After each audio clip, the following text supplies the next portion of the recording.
30 ಡೇಸಲ್ಲಿ ಹೇಗೆ ನಿಮ್ಮ ಬ್ರೆಸ್ಟ್ ಸೈಜ್ನ ಇನ್ಕ್ರೀಸ್ ಮಾಡ್ಕೋಬೋದು ಅಂದರೆ ಯಾರಿಗೆ ಅವರ ಸ್ತನಗಳು ತುಂಬ ಚಿಕ್ಕದಾಗಿರುತ್ತೆ ಮತ್ತು ಫುಲ್ ಫ್ಲ್ಯಾಟ್ ಇರುತ್ತೆ ಅಂಥವರಿಗೆ ಹೇಗಪ್ಪ 30 ದಿನಗಳಲ್ಲಿ ನ್ಯಾಚುರಲ್ ಆಗಿ ಬ್ರೆಸ್ಟ್ ಸೈಜ್ನ ಇನ್ಕ್ರೀಸ್ ಮಾಡ್ಕೋಬೋದು ಅನ್ನೋದ್ರ ಬಗ್ಗೆ ಇವತ್ತು ನಾನು ತಿಳಿಸ್ಕೊಡ್ತಾ ಇದ್ದೀನಿ. 100% ನಿಮಗೆ ಇದರಿಂದ ರಿಸಲ್ಟ್ ಸಿಕ್ಕೇ ಸಿಗುತ್ತೆ. ಸೊ ವಿಡಿಯೋನ ಸ್ಕಿಪ್ ಮಾಡದೆ ಎಂಡ್ವರೆಗೂ ನೋಡಿ. ಹಾಗೆ ಇನ್ನು ಯಾರೆಲ್ಲ ನನ್ನ ಚಾನಲ್ನ ಸಬ್ಸ್ಕ್ರೈಬ್ ಮಾಡದೆ ನೋಡ್ತಾ ಇದ್ದೀರಾ, ಪ್ಲೀಸ್ ಸಬ್ಸ್ಕ್ರೈಬ್ ಮಾಡ್ಕೊಳ್ಳಿ. ಈಗಲೇ ಸಬ್ಸ್ಕ್ರೈಬ್ ಮಾಡ್ಕೊಳ್ಳಿ. ಹಾಗೆ ಪಕ್ಕದಲ್ಲಿ ಇರುವಂತಹ ಬೆಲ್ ಐಕನ್ ಪ್ರೆಸ್ ಮಾಡೋದನ್ನು ಸಹ ಮರಿಬೇಡಿ. ಓಕೆ, ವಿಡಿಯೋ ಸ್ಟಾರ್ಟ್ ಮಾಡೋಣ. ಎಸ್, ತುಂಬ ಜನ ಹುಡುಗಿಯರು ಈಗಿನ ಜನ್ರೇಷನ್, ಹಿಂದೆ ಎಲ್ಲ ಈ ಪ್ರಾಬ್ಲಮ್ ಇರಲಿಲ್ಲ ಮೀನ್ಸ್ ಇರಲೇ ಇಲ್ಲ ಅಂತ ಅಲ್ಲ, ಒಂದು 10% ಅಥವಾ ಒಂದು 5% ಹುಡುಗಿಯರಿಗೆ ಆ ಥರ ಪ್ರಾಬ್ಲಮ್ ಇರ್ತಾ ಇತ್ತು. ಬಟ್ ಇತ್ತೀಚಿನ ಜನ್ರೇಷನಲ್ಲಿ ಏನಾಗಿದೆಯಪ್ಪ ಅಂದರೆ ಆಲ್ಮೋಸ್ಟ್ ಒಂದು 40% ಹುಡುಗಿಯರಿಗೆ ಈ ಪ್ರಾಬ್ಲಮಿಂದ ಅವರು ಈ ಪ್ರಾಬ್ಲಮ್ನ ಫೇಸ್ ಮಾಡ್ತಾ ಇದ್ದಾರೆ. ಏನಪ್ಪ ಅದು ಅಂದರೆ ಅವರ ಬ್ರೆಸ್ಟ್ ಸೈಜಲ್ಲಿ ಗ್ರೋತ್ ಆಗದೆ ಇರುವಂಥದ್ದು. ಇದನ್ನು ಯಾಕೆ ಅಂದರೆ ಒಂದು ಮಹಿಳೆಯ ಬಾಡಿಯಲ್ಲಿ ಆಕೆಯ ಬ್ರೆಸ್ಟ್ ಸೈಜ್ ಗ್ರೋತ್ ಆಗಬೇಕು ಅಂದರೆ ಮೇನ್ ಆಕೆಯ ಬಾಡಿಯಲ್ಲಿ ಇರುವಂತಹ ಈಸ್ಟ್ರೋಜನ್ ಅನ್ನುವಂತಹ ಹಾರ್ಮೋನ್ ಚೆನ್ನಾಗಿ ಇರಬೇಕು. ಬಟ್ ಏನಾಗ್ತಿದೆ ಅಂದರೆ ಇತ್ತೀಚಿನ ಲೈಫ್ ಸ್ಟೈಲ್ ಮತ್ತು ನೀವು ತಿನ್ನುವಂಥ ಊಟ ಆಹಾರದಲ್ಲಿ ಏನು ಈಸ್ಟ್ರೋಜನ್ ಹಾರ್ಮೋನ್ಗೆ ಬೇಕಾಗಿರುವಂತಹ ಯಾವುದೇ ಐಟಮ್ ಇಲ್ಲದೆ ಇರೋದ್ರಿಂದ ಮತ್ತೆ ಲೈಫ್ ಸ್ಟೈಲ್ ಒಂದು ನಿಮ್ಮ ಕೆಲವರು ಏನಂದ್ರೆ ಸ್ಮೋಕ್ ಮಾಡುವಂಥವ್ರು ಇರ್ತಾರೆ, ಡ್ರಿಂಕ್ಸ್ ಮಾಡುವಂಥವ್ರು ಇರ್ತಾರೆ, ಸರಿಯಾಗಿ ನಿದ್ರೆ ಮಾಡ್ತಾ ಇರಲ್ಲ, ಯಾವುದೇ ರೀತಿ ಫಿಸಿಕಲ್ ಆಕ್ಟಿವಿಟೀಸ್ ಮಾಡ್ತಾ ಇರಲ್ಲ. ಸೊ ಇಂಥವ್ರಿಗೆ ಏನಾಗುತ್ತಪ್ಪ ಅಂದರೆ ಬ್ರೆಸ್ಟ್ ಸೈಜ್ ಗ್ರೋತ್ ಆಗೋದೇ ಇಲ್ಲ. ಸೊ ಯಾವಾಗ ಒಂದು ಹುಡುಗಿ ಪ್ರೌಢಾವಸ್ಥೆಗೆ ಬರ್ತಾಳೆ, ಮೆಚೂರ್ ಆಗ್ತಾಳೆ, ಸೊ ಅಲ್ಲಿಂದ ಹಿಡಿದು ಒಂದು ಸರ್ಟನ್ ಏಜ್ವರೆಗೂ ಆಕೆಯ ಬ್ರೆಸ್ಟ್ ಸೈಜ್ ಗ್ರೋತ್ ಆಗ್ತಾ ಹೋಗುತ್ತೆ. ಬಟ್ ಎಷ್ಟೋ ಜನಕ್ಕೆ ಇದಾಗೋದಿಲ್ಲ. ಯಾಕಪ್ಪ ಅಂದರೆ ಅವರ ಹಾರ್ಮೋನಲ್ ಇಂಬ್ಯಾಲೆನ್ಸ್ನಿಂದ. ಸೊ ಈಸ್ಟ್ರೋಜನ್ ಹಾರ್ಮೋನು ನಿಮ್ಮ ಬಾಡಿಯಲ್ಲಿ ಸರಿಯಾಗಿ ಕೆಲಸ ಮಾಡದೇ ಇರೋ ಕಾರಣಕ್ಕೆ ನಿಮ್ಮ ಬ್ರೆಸ್ಟ್ ಸೈಜು ಗ್ರೋತ್ ಆಗೋದಿಲ್ಲ. ಸೊ ಹಾಗಿದ್ರೆ ಹೇಗಪ್ಪ ಇದನ್ನು ಸರಿ ಮಾಡ್ಕೋಬಹುದು 30 ದಿನದಲ್ಲಿ ಅಂದರೆ ಮೊದಲನೇದು ನಂಬರ್ 1 ಏನಪ್ಪ ಅಂದರೆ ನಿಮ್ಮ ಲೈಫ್ ಸ್ಟೈಲ್ನ ಸರಿ ಮಾಡ್ಕೊಳ್ಳೋವಂಥದ್ದು. ಅಂದರೆ ಯಾರು ಈ ಡ್ರಿಂಕ್ಸ್ ಮಾಡ್ತಿದ್ದೀರಾ, ಮತ್ತು ಸ್ಮೋಕ್ ಮಾಡ್ತಾ ಇರ್ತೀರಾ, ಮತ್ತು ಡೈಲಿ ಆಕ್ಟಿವಿಟೀಸ್ ಯಾರೂ ಇರೋದಿಲ್ಲ, ಬರೀ ಡ್ರಿಂಕ್ಸ್ ಮಾಡಿ ಸ್ಮೋಕ್ ಮಾಡಿ ನಿದ್ರೆ ಮಾಡುವಂಥದ್ದು, ಯಾರು ಫಿಸಿಕಲ್ ಆಕ್ಟಿವಿಟೀಸ್ ಮಾಡ್ತಿರಲ್ಲ, ಸೊ ಇದನ್ನೆಲ್ಲದನ್ನು ಸ್ಟಾಪ್ ಮಾಡಿ ಬೆಳಗ್ಗೆ ಎದ್ದು ಯೋಗ ಮಾಡಿ ಅಥವಾ ಎಕ್ಸಸೈಸ್ ಮಾಡಿ, ಇಲ್ಲ ಯಾವುದೂ ಆಗಲಿಲ್ಲ ಜಸ್ಟ್ ವಾಕ್ ಮಾಡಿ ನಿಮ್ಮ ಅನ್ಹೆಲ್ದಿ ಫುಡ್ನ ಆದಷ್ಟು ಕಂಟ್ರೋಲ್ ಮಾಡಿ. ಆದಷ್ಟು ಅಲ್ಲ, ಯಾರಿಗೆ ಈ ಬ್ರೆಸ್ಟ್ ಸೈಜ್ನ ಇನ್ಕ್ರೀಸ್ ಮಾಡ್ಕೋಬೇಕು ಅಂತ ಇದೆ, ಸೊ ಅವರು ಸರಿಯಾದ ಊಟನ ಮಾಡೋದನ್ನ ಫಸ್ಟ್ ಕಲ್ತ್ಕೊಳ್ಳಿ.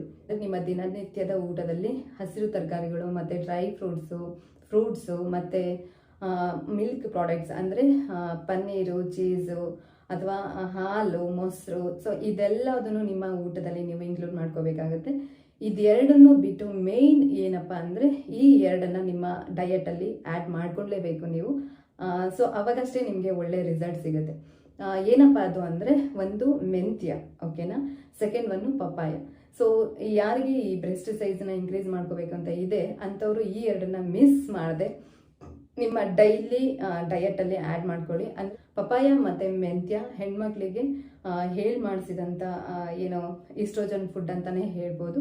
ಸೊ ಅದಕ್ಕೋಸ್ಕರ ಪಪಾಯ ಮತ್ತು ಮೆಂತ್ಯನ ಮಿಸ್ ಮಾಡದೆ ನಿಮ್ಮ ಫುಡ್ಡಲ್ಲಿ ಇನ್ಕ್ಲೂಡ್ ಮಾಡಿ. ಮೆಂತ್ಯನ ರಾತ್ರಿ 1 ಸ್ಪೂನ್ ನೆನೆ ಹಾಕಿ ಬೆಳಗ್ಗೆ ಎದ್ದು ಖಾಲಿ ಹೊಟ್ಟೆಯಲ್ಲಿ ಅದನ್ನು ತಿನ್ನೋದ್ರಿಂದ ನಿಮಗೆ ನಿಮ್ಮ ಬಾಡಿಯಲ್ಲಿರುವಂತಹ ಈಸ್ಟ್ರೋಜನ್ ಹಾರ್ಮೋನ್ ಜಾಸ್ತಿ ಆಗುತ್ತೆ. ಸೊ ಆವಾಗ ನಿಮ್ಮ ಬ್ರೆಸ್ಟ್ ಸೈಜ್ ನ್ಯಾಚುರಲ್ ಆಗಿ ಗ್ರೋತ್ ಆಗ್ತಾವಳಿ. ಸೆಕೆಂಡ್ ಒನ್ ಏನಪ್ಪ ಅಂದರೆ ಎಕ್ಸಸೈಸ್ ಮತ್ತು ಯೋಗ, ಭುಜಂಗಾಸನ ಅಂತ ಹೇಳ್ತೀವಿ. ಸೊ ನಾನು ಇಲ್ಲಿ ಪಿಕ್ಚರ್ ಹಾಕಿದ್ದೀನಲ್ವಾ, ಇದನ್ನು ನಿಮ್ಮ ಪ್ರತಿದಿನದ ಫಿಸಿಕಲ್ ಆಕ್ಟಿವಿಟೀಸಲ್ಲಿ ಆ್ಯಡ್ ಮಾಡಿ. ನೆಕ್ಸ್ಟ್ ಒನ್ ಏನಪ್ಪ ಅಂದರೆ ಪುಷಪ್ ಎಕ್ಸಸೈಸ್. ಕೆಲವರು ಹಾಗೆ ಡೈರೆಕ್ಟ್ ಮಾಡ್ತಾರೆ, ಇನ್ನು ಕೆಲವ್ರಿಗೆ ಅದು ಪುಷಪ್ ಸರಿಯಾದ ರೀತಿಯಲ್ಲಿ ಮಾಡೋಕ್ಕೆ ಬರಲಿಲ್ಲ ಅಂದರೆ ನಾನು ಏನು ಇಲ್ಲಿ ಪಿಕ್ಚರ್ ಹಾಕಿದ್ದೀನಲ್ವ, ಸೊ ಈ ಥರ ನೀವು ಟ್ರೈ ಮಾಡ್ಬೋದು. ಇಲ್ಲ ಅಂದರೆ ನಿಮಗೆ ಅಷ್ಟು ಮಲಗಿ ಪುಷಪ್ನ ಮಾಡೋದು ಕಂಫರ್ಟಬಲ್ ಇಲ್ಲ ಅನ್ಸಿದ್ರೆ ನೀವು ನಿಂತ್ಕೊಂಡೇನೆ ಗೋಡೆಗೆ ನಿಮ್ಮ ಕೈ 2 ಗೋಡೆಗೆ ಅಟ್ಯಾಚ್ ಮಾಡಿ, ಸೊ ನೀವು ಅಲ್ಲಿ ಕೂಡ ನಿಂತ್ಕೊಂಡು ಪುಷಪ್ ಮಾಡ್ಬೋದು. ಥರ್ಡ್ ಒನ್ ಏನಪ್ಪ ಅಂದರೆ ಮಸಾಜ್ ಮಾಡುವಂಥದ್ದು. ಎಸ್, ನಿಮ್ಮ ಬ್ರೆಸ್ಟ್ ಮಸಾಜ್ನ ವೀಕ್ಲಿ 1 ಅಥವಾ 2 ಟೈಮ್ಸ್ ನೀವು ಬ್ರೆಸ್ಟ್ ಮಸಾಜನ್ನ ಮಾಡಿ. ಯಾವಾಗಲಾದ್ರೂ ಆಗಿರ್ಬೋದು, ಒಂದು 10 to 15 ಮಿನಿಟ್ಸ್ ನೀವು ಬ್ರೆಸ್ಟ್ ಮಸಾಜ್ ಮಾಡಿ.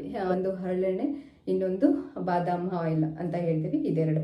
ಸೊ ಹೇಗಪ್ಪ ನಿಮ್ಮ ಬ್ರೆಸ್ಟ್ನ ಮಸಾಜ್ ಮಾಡೋದು ಅಂದರೆ ಅದು ನಿಮ್ಗೆ ಇಷ್ಟ ಬಂದಂಗೆ ಸುಮ್ಮನೆ ಹೇಗೆ ಮಸಾಜ್ ಮಾಡೋದಲ್ಲ, ಅದಕ್ಕೆ ಒಂದು ಟೆಕ್ನಿಕ್ ಇದೆ. ಹೇಗೆ ಬ್ರೆಸ್ಟ್ ಮಸಾಜ್ ಮಾಡ್ಬೇಕಂದ್ರೆ, ಇದು ನಿಮ್ಮ ಬ್ರೆಸ್ಟ್ ಅಂತ ತಗೊಂಡ್ರೆ ಇದು ರೌಂಡ್ ಏನಿರುತ್ತೆ ಫುಲ್ ಅದ್ರ ಸರೌಂಡಿಂಗು ನಿಧಾನಕ್ಕೆ ನೀವು ಈ ಥರ ಅದನ್ನು ಪ್ರೆಸ್ ಮಾಡಿಕೊಂಡು ಅಪ್ವರ್ಡ್ ಮಾಡಬೇಕಾಗುತ್ತೆ, ಡೌನ್ವರ್ಡ್ ಮಾಡಬೇಡಿ, ಓಕೆನಾ.